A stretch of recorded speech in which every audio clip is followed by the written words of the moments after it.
boa tarde. Dom Manuel Linda inicia hoje o seu ministério na Diocese do Porto, no dia em que celebra o seu aniversário. Por isso, Dom Manuel, muitos parabéns antes de mais pelo seu aniversário e pelo desafio que abarca a partir de hoje nesta Diocese do Porto, a mais populosa do país. Sucede a Dom António Francisco dos Santos, que disse que queria imitar a sua afetividade pura na mensagem que dirigiu à Diocese do Porto. De que forma é que isso vai acontecer? Exatamente, não há cópia de ninguém, de qualquer maneira a sensibilidade que ele mostrou e que passou tanto para a sociedade também será a minha maneira de atuar, na linha da simplicidade, da relação com os leigos, com o clero, com as autoridades. Não estarei lá para... Não estarei aqui no Porto, neste caso, para ditar qualquer norma ou outra coisa qualquer, mas para estar com as pessoas e caminhar com elas. Inspirando-se no Papa Francisco por essa atitude de proximidade, de diálogo?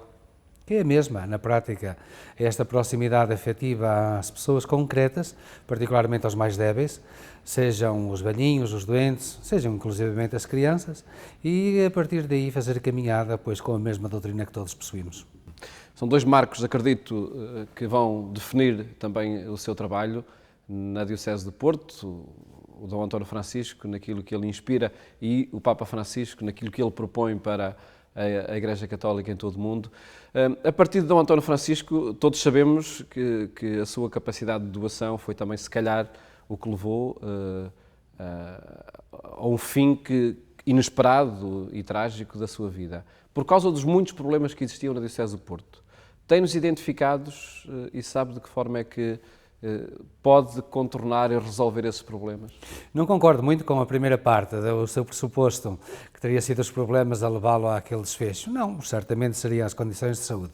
É verdade que ele também não se poupava, por usar uma linguagem muito simples.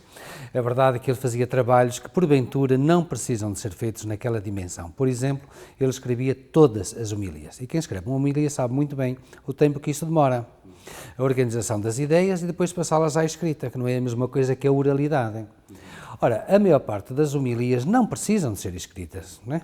E muitas vezes até a nossa forma de expressão oral é capaz de ser mais fluente do que propriamente o estar a ler um papel. Em todo caso, se calhar mais preocupante do que escrever as homilias são, por exemplo, questões económicas que a Diocese tem que enfrentar. Certo, mas isto lá estamos para resolver, então, e vai haver problemas certamente até ao fim do mundo, não os vamos resolver todos de uma assentada, não no mesmo dia. Preocupa a situação em que possa estar a Diocese nesse âmbito? Preocupa, evidentemente, tudo aquilo que tem a ver com a falta de capacidade de nós nos unirmos para anunciarmos o Evangelho. Agora, a questão económica, enquanto tal, não é um drama. Porquê? Porque o Porto tem recursos, tem boas vontades, não tínhamos ilusão, tem capacidades de gente absolutamente incrível para a gestão e, portanto, vamos identificar os problemas, porque é que se chegou a uma situação que, pelos vistos, porque eu não a conheço, tem alguma gravidade, e depois de identificar, vamos arranjar-lhe uma solução. Com o tempo, não é de um dia para o outro, mas isso não a Diocese do Porto não irá à falência, de certeza absoluta. Há casos também relacionados, enfim, até com alguma indisciplina, deixe-me chamar assim, de alguns párocos, por exemplo. Esse problema acha que está em vias de ser resolvido? Eu acredito sempre na bondade das pessoas, de todas, mas evidentemente mesmo acredito quando provam muito... o contrário? Não vejo provas em contrário. Quando as pessoas, de facto, estão na disposição do diálogo e de ver que, ao fim e ao cabo, a Igreja não é uma sociedade qualquer e, portanto, tem objetivos, tem metas e tem estruturas, logicamente as pessoas que são inteligentes certamente vão colaborar. Se alguém não quiser colaborar, isto terá de ficar pelo caminho. É a atitude do Bispo diocesano. O Bispo diocesano, se me permite uma expressão muito tipicamente do povo, basta de se fazerem amabilidades para cativar boas vontades. Se mesmo assim o não conseguir, não sei, vamos ver. Mas a atitude é essa do diálogo e da proximidade também nesses casos? O diálogo será à maneira de Paulo VI, sem limite. Agora, o diálogo que não é perda de tempo, não é dialogar por dialogar.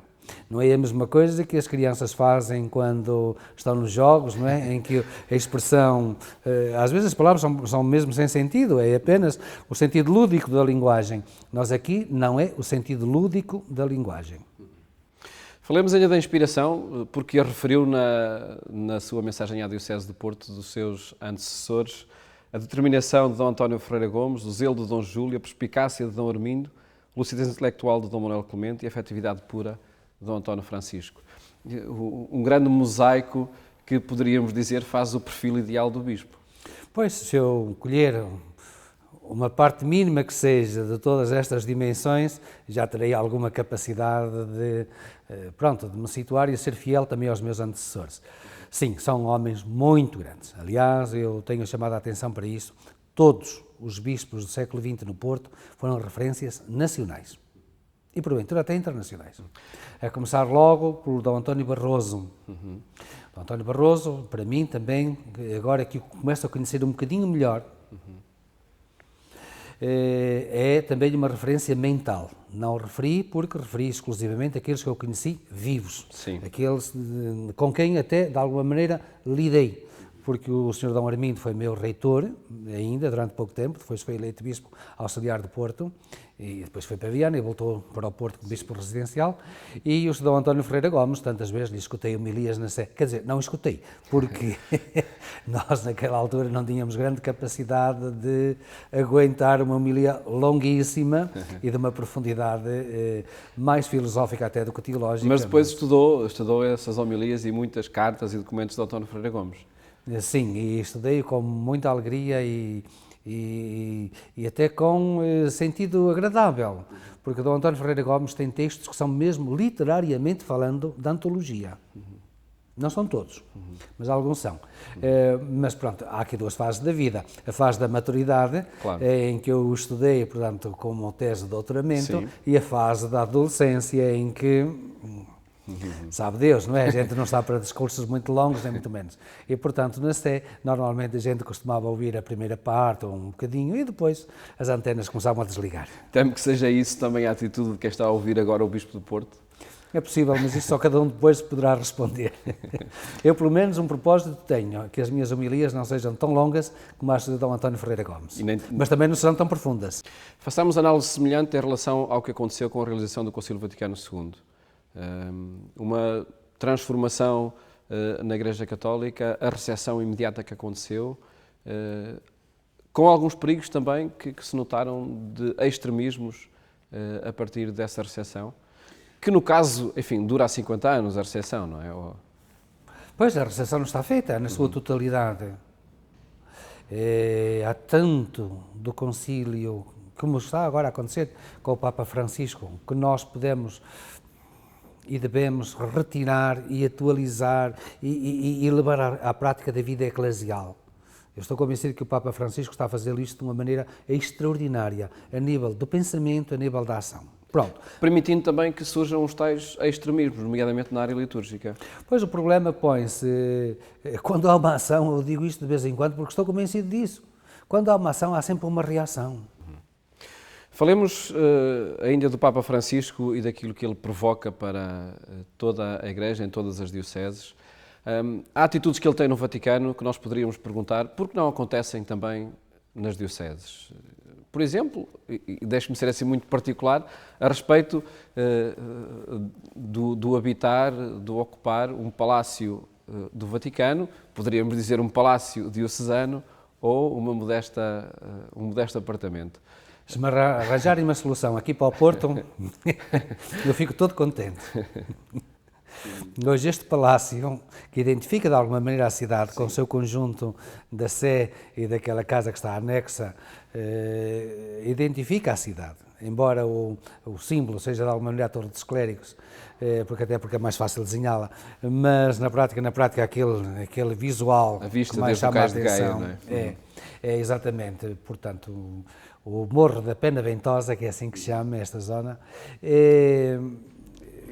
arranja-me uma solução. Nós ficamos com o bebê nas mãos, passa a expressão, e hoje não sabemos o que acabamos de fazer. Mais de metade, mais de 50% da casa onde vive o bispo, e estão instalados praticamente todos os serviços diocesanos, são corredores e são salões, sem nenhuma utilidade. Agora podem ser visitados, pelo menos, não é? Ou desde algum tempo. Eu ia dizer essa. Sim. A não ser Sim. agora estarem abertos ao público e poder desfrutar daquilo. Mais nada, mais nada. A parte habitacional, a parte dos serviços, é uma parte mínima e árida. Árida. Com um pé direito que eu não sei, 4 metros de altura, por hipótese, em alguns lados, onde não há aquecimento, nem é possível haver, e onde... Neste mês de abril ainda é muito frio. Ainda, embora não seja mais frio. Não, ficamos, de facto, a história colocou-nos nas mãos estes palacetes que levam exatamente à inveja, que se pode dizer, da sociedade, de algumas pessoas da sociedade civil, mas não nos podemos desfazer deles. Também a história é de respeitar. Por mim, viveria muito mais confortável aí num prédio de apartamentos. Em todo caso, o abrir o próprio paço a quem o queira visitar é um passo de partilhar esse espaço? É uma maneira de partilhar, mas se calhar também de enganar o turista, neste sentido. Ele só vê aquilo que é o bom. Vê os salões. Os salões. Sim. E não vai aos nossos quartos, nem podia ir, para ver como é que nós vivemos. Que são, de certo, bem diferentes. Muito diferentes, muito diferentes dos salões. Para além destes aspectos que têm a ver com, enfim, com o estilo de vida, mas que, como disse, tem a ver de facto com a circunstância onde cada diocese e cada bispo diocesano está, há 2 temas que, para além dos sociais, que também já falámos, etc., mas há 2 temas que estão particularmente em cima da mesa no pontificado do Papa Francisco. O primeiro é a juventude, por causa do sínodo que vai decorrer em outubro, e o outro a família. Falemos da juventude. Que análise faz à reunião pré-sinodal que decorreu em março, em Roma? Pois, eu não tenho ainda todos os dados, mesmo a nível do que aconteceu em Roma, que era apenas uma tomada... Mas não seria o essencial para todo este processo? Ouvir os jovens não era a fase essencial? E certamente agora vai-se tirar as conclusões, imagino eu, não ficou tudo apenas lá nas palminhas e no discurso e nas selfies que se fizeram, mas agora alguma coisa vai resultar em ordem à efetividade do sínodo quando ele acontecer agora em outubro próximo. Eu preciso próprio de um documentário mesmo sobre a realidade do Porto, uma realidade que conheço de forma geral, genérica, mas em concreto não conheço. Agora, será uma das minhas prioridades a relação com os jovens. Posso-lhe anunciar, não me perguntou, mas acho que posso dizê-lo, portanto, a preocupação com os frágeis e a ligação com os jovens serão 2 prioridades mentais. Como é que depois vamos conseguir equacionar isto no dia-a-dia? Ainda vamos ver. De qualquer maneira, para mim, o que eu procurarei é ter estes 2 setores muito, muito perante os meus olhos. Tendo presente que a relação com os jovens, nomeadamente nas várias paróquias e grupos, etc., é sempre com alguns jovens e uma minoria dos jovens? Isso é. Como fazer para chegar àqueles que estão mais arredados, como, sem preocupações de uma conversão apressada, discutir, por exemplo, com aqueles que se opõem à dimensão da fé. Porquê? Se fosse possível, eu gostava de me encontrar de maneira informal com assembleias de jovens que, por exemplo, se opõem à fé. Escutá-los. Se calhar tenho pouco a dizer-lhes, mas gostava de ouvir a perspectiva deles. Vamos ver como é que conseguimos... Desafio para o Secretariado Diocesano da Pastoral Juvenil. É um desafio que lançarei a quem de direito. Um outro tema que decorre também do pontificado do Papa Francisco é a família. De que forma é que na Diocese de Porto se vão dar passos no sentido, nomeadamente, do acolhimento, integração e acompanhamento dos casais em segunda união? Já disse, e permita-me que repita, não vai ser por decreto do Bispo. Será por um trabalho sinodal, isto é, de todos, incluindo as famílias e aqueles que têm a missão, de facto, de trabalhar neste género de pastoral. Vamos criar uma mentalidade, aquilo que Pio XII chamava uma opinião pública dentro da Igreja, Vamos criando uma mentalidade, devagarinho, sem pressas, e a ver onde é que podemos chegar. Mas o objetivo é esse acolhimento e integração? O objetivo é sempre a integração de todos. Também nos sacramentos, na prática sacramental? Também na prática sacramental, se tal for possível, depois de um discernimento muito forte. Porque há aqui, às vezes, também algum tratamento superficial. O Papa, quando naquela linha refere, digamos, a possibilidade de integração na comunhão e na confissão, diz exatamente que é uma possibilidade. Não quer dizer que todos os casais lá cheguem. Agora, essa possibilidade, evidentemente, estará em aberto. Também que isto não nos ocupe tanto tempo que nos leve a esquecer todo o resto da pastoral familiar. Concretamente a preparação para o matrimónio, os primeiros anos da vida em matrimónio, que certamente, eu imagino, nunca fui casado, mas serão anos de muito sonho, mas também quando se começa a confrontar com a nova realidade, e depois todo o resto, incluindo os viúvos e assim. De uma análise a este tema nos últimos meses, na Igreja Católica em Portugal, pode dar a impressão que tínhamos opiniões diferentes acerca de como levar por diante esse acolhimento e integração a partir de propostas de diocese e de bispos diocesanos. Como é que analisa? Há de facto opiniões diferentes ou diz-se a mesma coisa de forma diferente? Há as duas coisas, quer dizer, normalmente aquilo que se passa é que dizemos a mesma realidade, estamos fiéis à mesma doutrina e a maneira de a exprimir pode ser com palavras diferentes que levem a percepções complementares. Estamos em oposição ao Papa Francisco? Ninguém que está em oposição ao Papa Francisco, pelo menos que o tenha declarado publicamente aqui em Portugal. Estamos a fazer exatamente aquilo que o Papa Francisco pede. Ele explotou um processo. Este processo tem milhares de caminhos possíveis. Nós estamos à procura dos melhores caminhos para chegar à mesma meta.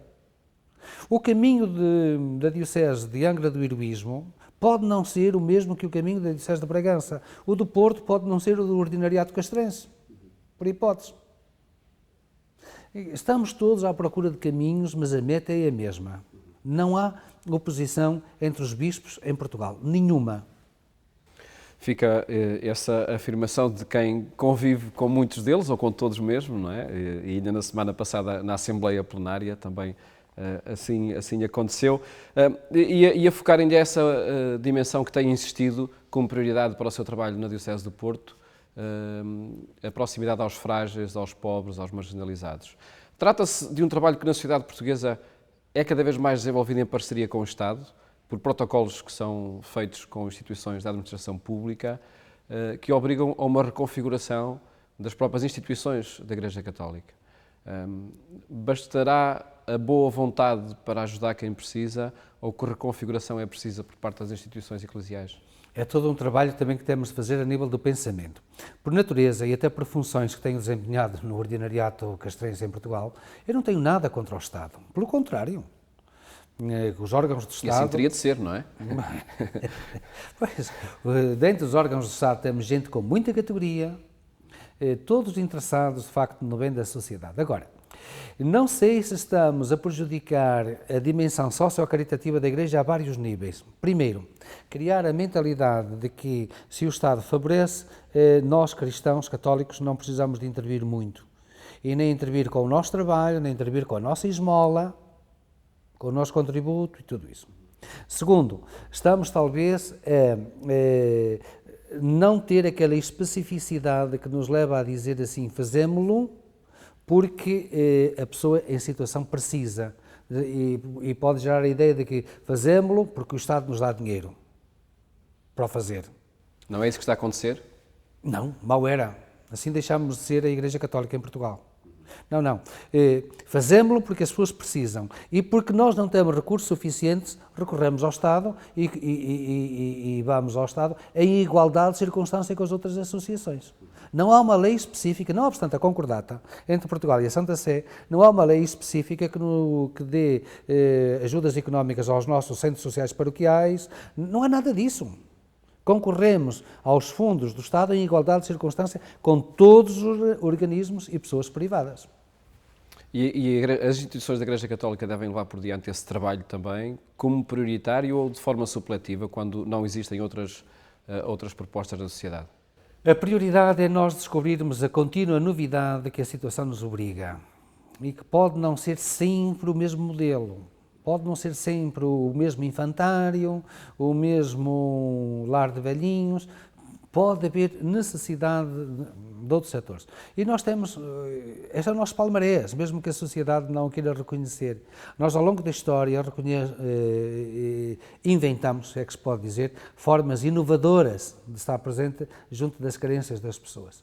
Aquilo que se cristalizou nas chamadas obras de misericórdia, corporais e espirituais, e que as nossas misericórdias também executam, foi uma novidade para o seu tempo. Hoje, se formos ver, por exemplo, a grande assistência ao sem-abrigo foi de organizações de igreja. Mas não quer dizer que hoje chegue para lidar com o sem-abrigo, por exemplo, pegarmos nas nossas tradicionais carrinhas e às 8 da tarde, da noite, irmos levar-lhes uma refeição quente. O Papa Francisco ensinou-nos, por exemplo, que uma barbearia pode ser muito importante para tratar de um sem-abrigo. Que uma casa de banho construída na Praça de São Pedro pode ser muito importante para um sem-abrigo. Isto é, teremos nós... E não esperou que fosse o governo de Roma a fazê-lo, não é? Exatamente. Esta inovação é que há de ser sempre a nossa referência mental para a forma de lidarmos com as problemáticas sociais. Sermos criativos. Claro que isso, o Estado vai chegar sempre atrasado. Mesmo nós não vamos pedir dinheiro para montar uma barbearia para o sem-abrigo ao Estado, porque o Estado não reconhece isso, não está no seu esquema mental. Esquema mental entenda-se na sua legislação. Não é? E, portanto, a Igreja tem de ser profética a este nível da inovação, da capacidade de descobrir novas maneiras de se relacionar com as problemáticas humanas. Já quase a terminar a nossa conversa, perguntava-lhe como é que tem acompanhado a solução parlamentar que foi encontrada para o Governo de Portugal. É um âmbito que eu respeito plenamente, verifico apenas, e é isso que me compete dizer e mais nada, que graças a Deus temos paz social. É melhor, é pior, isto agora é para os analistas. E o povo, quando for chamado a eleições, dirá com o seu voto se concorda com esta solução ou se quer outra. Agora, uma coisa é verdade, temos alguma paz social, embora ultimamente tenha como havido também aqui um sintoma de agitação nos transportes, pode estar seguro em vários setores. Pois, não sei. Agora, o poder é legitimamente constituído, não tenho dúvidas.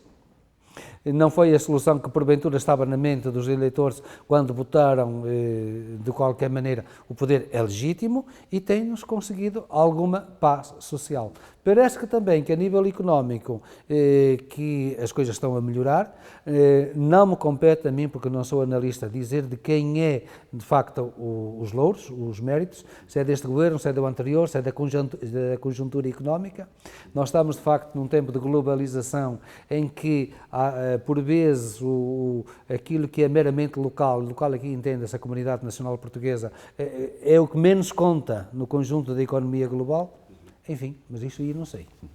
E fiz-lhe esta pergunta porque é uma pergunta que se coloca a todos os bispos, enfim, lideranças católicas, mas coloca sobretudo ao Bispo do Porto. O que é que esta expressão, que peso tem esta expressão no ambiente mediático, social, político, etc.? Você toca aí um problema absolutamente fundamental para a minha percepção, para a minha consciência de bispo. Já o disse há pouco, eu sei do peso dos bispos do Porto até este momento, até antes de mim, no todo nacional. E, portanto, a minha preocupação não é que eu continue esse peso institucional, mas sei que as pessoas olham para o Bispo do Porto como alguém que, de facto, terá o seu peso. E de quem esperam propostas a vários níveis também. Porventura, tentarei não desmerecer dos meus antecessores. Sr. Manuel, muito obrigado por ter falado com o programa 70x7 e felicidades para o trabalho na Diocese do Porto. Muito obrigado, também para vocês. Muito obrigado. Foi de facto uma oportunidade de falarmos com Dom Manuel Linda no dia em que é apresentado na Diocese do Porto e dá início ao seu trabalho na Diocese mais populosa do país. Desejo-lhe uma ótima tarde. Até de hoje a 8 dias, se Deus quiser.